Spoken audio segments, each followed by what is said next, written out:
Hello, friends, and welcome back to Stories About Entitled People. Let's kick things off with a story of a seasoned writer who, after years in media, found themselves dealing with a clueless new manager. But before we begin, best way to support our channel is to leave comments, like, and subscribe with the turned-on bell so you don't miss the new video every single day. Here we go. Manager gets me fired, doesn't realize there's a paper trail.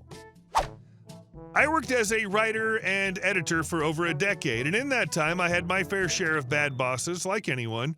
But there's one that completely takes the cake. I worked for a large media company that had dealings with a number of other companies and subsidiaries, ranging from publishing to fashion to sports to tech. You name it, they did it. How our writing department worked was each writer would have specific areas that they would write for, kind of like how journalists have beats they cover. So if you were assigned to the fashion arm of the company or one of its partners or subsidiaries, you wrote or edited everything for that arm. I worked for this company for about a year and a half before a new manager was hired. She was the second in command of our department. Part of her and our department director's job was to update our internal style guide when necessary. For those that don't know, a style guide is a reference document for how to either refer to things or how to format things for the company/partners. Before her tenure as manager, this was done maybe once or twice a year, and the changes were relatively minimal since the style guide was very well established in the company and had been in place for a number of years. After she came on, it was being updated at least once a week, if not multiple times a week. It legitimately became an obsession for her. Aside from the general annoyance of keeping up with it, it didn't take long for me and my coworkers to reach the conclusion that our new manager didn't have the faintest idea what she was doing. Each new version had more and more glaring errors. At first, we all ignored these changes, giving her the benefit of the doubt and hoping, albeit naively, that these new directives were mistakes. That was until people started getting reprimanded for not following the style guide. I was the first to get a one-on-one closed-door talk. One of the departments I wrote for was sports, and she'd seen that I had not been following the new rule of how I was to refer to the men's and women's teams I covered. Truthfully, I had willfully ignored it, hoping that it was a mistake. To my horror, however, it appeared my new writing manager didn't understand basic grammar. You see, the change she implemented removed the apostrophe from men's and women's. So, for example, if I was covering men's basketball with an apostrophe, I was to refer to it as men's basketball without an apostrophe.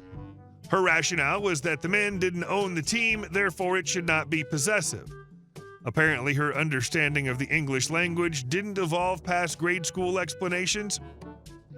I was honestly pretty dumbfounded at first, but once I got over the initial shock that the second in command of our department didn't realize men's was not a word, I tried bleakly to explain that men is already plural and that a possessive S doesn't always denote direct ownership. Read, men's bathroom. She stared blankly at me for a few seconds, and for the briefest of moments I thought maybe I was seeing the cogs in her head turn. She, however, doubled down. Realizing the fight was lost, I told her that I would implement the changes going forward. We worked for and with some very high-profile companies, and mistakes were not tolerated for things that were outward-facing. Realizing her idiocy could cost me my job, I made a simple request. Could you please email me the exact style guide rule you're referencing and how exactly you'd like me to implement it, with examples of where I messed up? She looked at me like I was stupid for not understanding what was being asked of me, but she still wrote it all down in an email for me. I also made sure any further style changes were referenced in an email and specifically asked that if there were any further changes to please cite how I had done them in the past, along with how she would like them to be done from now on. Sure enough, within about 6 months of this, I was fired. And at my exit interview, I handed HR a folder containing every written communication regarding the style changes, along with quite a bit of evidence that she was passing off her projects to other members of the department and changing people's work behind their back. She was fired 3 months after me, along with our department director 3 months after that. Turned out my little folder sparked a full investigation by HR, and after interviewing other coworkers in the department, they realized she had done all of it to have grounds to fire people within the department she didn't like. I just happened to be the first on the chopping block. The project she was passing off to other people, she was taking the credit for what they were doing to make herself look good. Those changes she was making to other people's work, HR realized that she was changing things to make it explicitly incorrect. You gotta love software that tracks changes and timestamps and lists the user. On top of all this, they also discovered that she had, at best, exaggerated, and at worst, fabricated large swaths of her resume. By the time she was fired, I'd already found another job in a different department at the same company. It was a good gig, and my new manager wasn't a complete C-word. Eventually, I moved on from that company, but if anything, my time there taught me a very valuable lesson. Document, document, and document some more. Life pro tip, if you're going to be a manager for writers, actually know the basics of the language they're writing in. And our second story. You want me to stay in my station? Okay. I worked as the lead cook in a very busy restaurant. My boss would write who's working what station, and generally we follow this.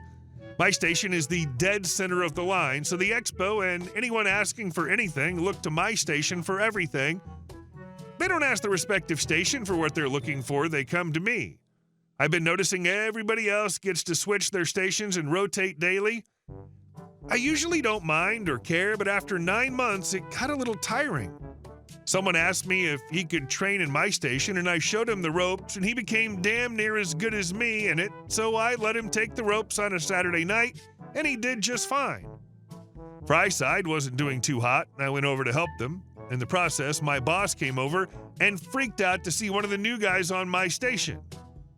He didn't look too happy about it. He called for a meeting the next day, saying that we all have to stay in our station, that's final. Mind you, this new guy on my station was one of the prep guys and was just filling on the line for a week while someone's on vacation. Fast forward to service, and the protein side's going down hard along with fry side. New guy peers the corner from prep to see everyone in the weeds, and I have no tickets on my printer. I look at my boss, then look at him and tell him to stay put and prep, that we must stay in our stations. Whole line fell, and it was glorious to tell my boss to stay in his office, and he knows nothing about the kitchen or how to run a line.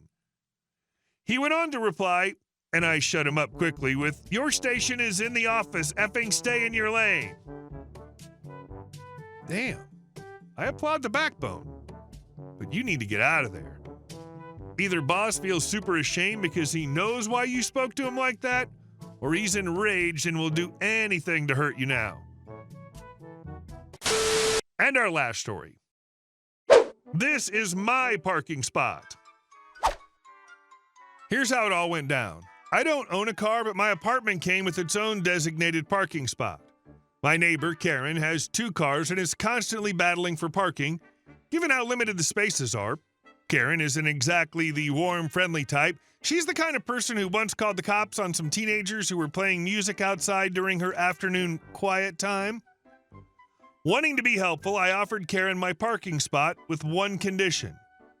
"You're welcome to use it," I told her, "but on weekends, please keep it free since my family likes to visit." "Oh, that's perfect," Karen gushed. "Thank you. You won't even notice my car's there, I swear." Well, famous last words. The very first weekend after our little arrangement, I looked out my window to see one of her cars parked smack in my spot. When my family arrived, they had to park blocks away. I figured maybe she just forgot, so I didn't make a fuss, but then the same thing happened the next weekend and the one after that. By the third weekend, I'd had enough, so I knocked on her door to remind her of our agreement. "Oh, what's the big deal?" she scoffed, barely opening her door. "You don't even have a car. Why should it matter to you if I use the spot whenever I need it?" I was taken aback. "Karen, we had an agreement. I only asked you to keep it free on weekends so my family doesn't have to park halfway across the city." She rolled her eyes and folded her arms. "Well, maybe you should tell your family to get here earlier. It's not my fault the parking situation's so terrible here." I was stunned. "Karen, it's literally in my lease. That spot is mine.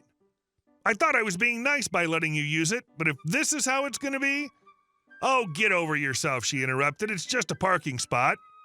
"Fine," I said, feeling my patience run out. "I'll take care of it." The next weekend, she predictably left her car in my spot. I called a tow truck. I watched from my window as they hooked up her car and hauled it away. A little while later, Karen came storming down the stairs and froze when she saw her empty space. She looked around frantically, then ran straight to my door, pounding on it like she was the police. I opened the door casually. "Problem, Karen? Where's my car?" she shrieked. "Oh, your car," I asked, feigning innocence. "I had it towed. You were parked in my spot." You towed my car?" she stammered, eyes wide with fury. "You can't just do that." "Actually," I replied calmly, "I can. And I did. I warned you multiple times." She was seething, practically spitting fire. "I'm calling the police. This is theft." I shrugged. "Be my guest." A few minutes later, 2 officers arrived. She was outside ranting and raving about how I had no right to tow her car. One of the officers knocked on my door and I explained the situation. "So, let me get this straight," the officer said, trying to keep a straight face. "The spot's assigned to you?" "Yes," I confirmed, showing him my lease agreement that explicitly mentioned the parking spot. I even let her use it as long as she kept it free on weekends, but she couldn't respect that. The officer turned back to Karen. "Ma'am, it appears this is their assigned spot. They're within their rights to tow any unauthorized vehicles." Karen's face turned beet red. "But they don't even have a car," she shouted, clearly grasping at straws. "That's irrelevant," the officer replied. "They still own the rights to the spot. You can't park here without permission. End of story." After a moment of sputtering, Karen finally huffed, "Fine, but don't expect me to be friendly anymore." "Oh, trust me," I said, crossing my arms. "I think we're both okay with that." Now she doesn't speak to me, and I'm honestly enjoying the peace and quiet. My family has a place to park on weekends, and Karen, well, she's out a few $100 and won't be trying that again. You did a good deed. You didn't even take money from your neighbor, and she, ungrateful, began to think that she has the right to take your place. Hey guys, thank you all for watching the video. I'll see you in the next one.